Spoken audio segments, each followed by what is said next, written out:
Hi, I'm Chris with T&K Off-Road and Overland. Today we're going to install this Fishbone Off-Road Evap skid plate for 2007 to 2011 Jeep Wranglers. We're doing this ahead of our trip to John Bull. We do not want to be ripping off any Evap canisters in the rocks. Not a big deal, but they do cost check engine light and it's money you have to pay to replace later. So we picked this up from Quadratech for about $87 shipped. Free shipping, got here 3 days. The instructions are pretty straightforward. We're going to move the factory bolts, and then we're going to put this over the factory bracket with the Evap canister installed. We'll disconnect one line and reconnect it. They give us an extra bolt and nut that's going to drop through a prefabbed hole in the frame. We'll tighten it all down, reconnect the line, and we'll be done. Now that we're under here, here's our Evap canister. We're going to disconnect this line here, and we will remove the 2 bolts on this side, the 1 bolt on this side. We'll put the plate up against this and bolt it back in. Now to remove this connector, you're just going to squeeze on both sides of it and fight. So what we're going to do is we're going to unbolt this, and we're just going to kind of tuck it up by the drive shaft so we can get our skid plate in place. So let's make sure that we have everything out of our skid plate that we don't want to leave in there, and get to work. To make things a little easier to unbolt, we can take this soft line off the EISM. Now these bolts are a 16mm head.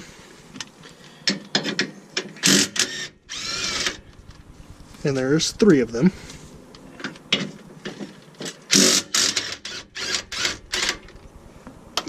So there's 3 16mm bolts.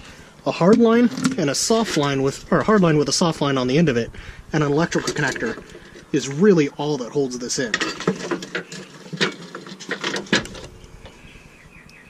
So that can kind of sort of hold, and we figure out which direction it needs to go. Because why the hell would I do that beforehand? Oh, duh. Just in case you're a little bit slow like I am, the skid plate side without the holes is going to go towards the front. I'm sure that makes a lot of sense to a lot of people out there, but I've had a very long day at work.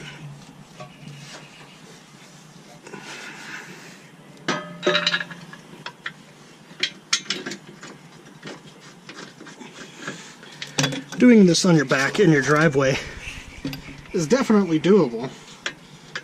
Also, can eat my ass. I should have just done this at work on a nice, secured lift. But here I am.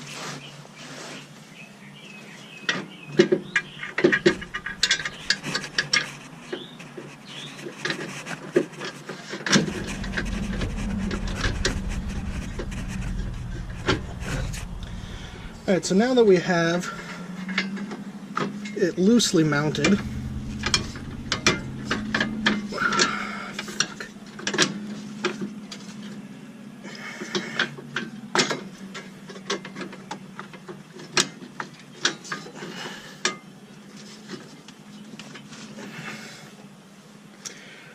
we're going to go ahead and reconnect our lines, because you kind of need those to be connected. Okay, so you'll see that hole right there. You can kind of see light through.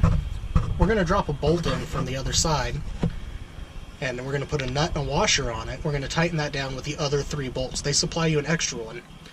So we're going to go ahead and do that. It's a little hard to see with the lack of lighting, I know, but that's what we're doing. It's a little bent. You have a little more of those on Sunday. Probably. I invited Brian Deagan. Yeah? I haven't heard back from him. Oh, no shit, really? That's a real big surprise. I wasn't expecting to, but at least I did it. That's true. So I guess Brian Deagan's not going to be joining us this weekend, guys. Oh well.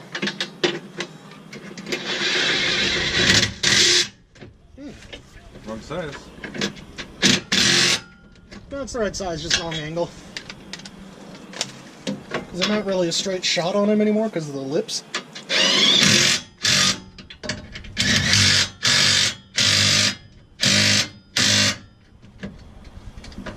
What's the torque specs? Tight. How many duggas? That many. The only thing I can see downside to this is the way they have these little standoffs on the front side, or don't have the little standoffs on the front side. To make sure it's tight, you kind of just got to run it down and kind of hope that it's the best deformation you can get.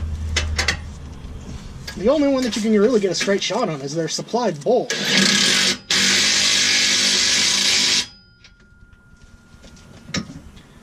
So,